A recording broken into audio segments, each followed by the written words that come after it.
छठी माई गिरतावे अखिया से लोरावा हो। सुना बाटे बेटा बिना हमर सुनी गोरावा हो। छठी माई गिरतावे अखिया से लोरावा हो। सुना बाटे बेटा बिना हमर सुनी गोरावा हो। आचारा पासारी छठी माई मांगी हमला लानावा। भर दिना गोदिया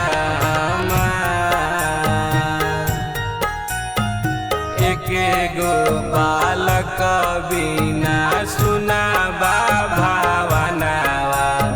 सुनेली ना छठी माई पुकार।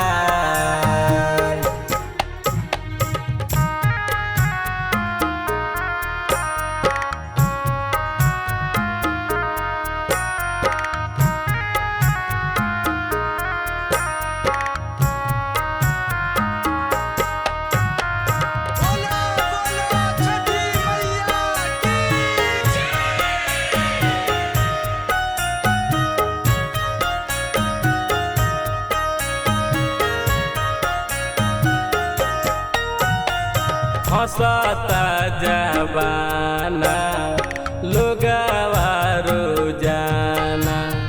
मांगी नहीं रउआ से अन्न धन खजाना। हंसता जवाना लोगावा रोजाना। मांगी नहीं से अन्न धन खजाना।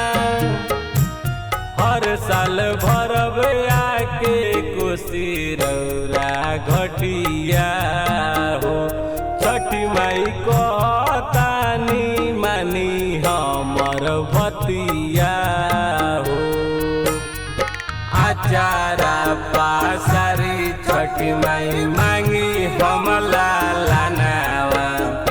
भर दिना गोदिया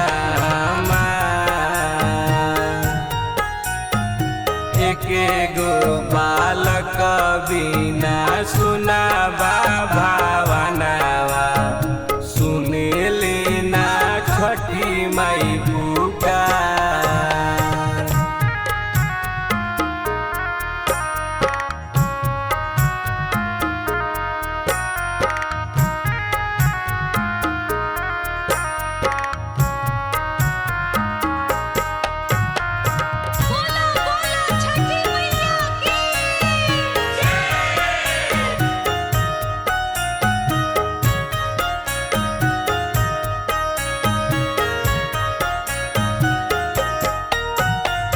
आचारा पासारतानी दुखावा सुनावतानी।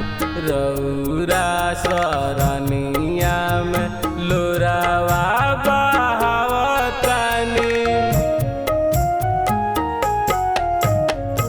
आचारा पासारतानी दुखावा सुनावतानी। रौरा सरनिया में लोरावा बहावतानी। पटी पटीदार कहे छठी माई बजनिया हो। गिरतावे अखिया से झर झर पनिया हो। आचारा पासारी छठी माई मांगी हमला लानावा। भर दिना गोदिया एके गो बालक बिना सुना भावनावा।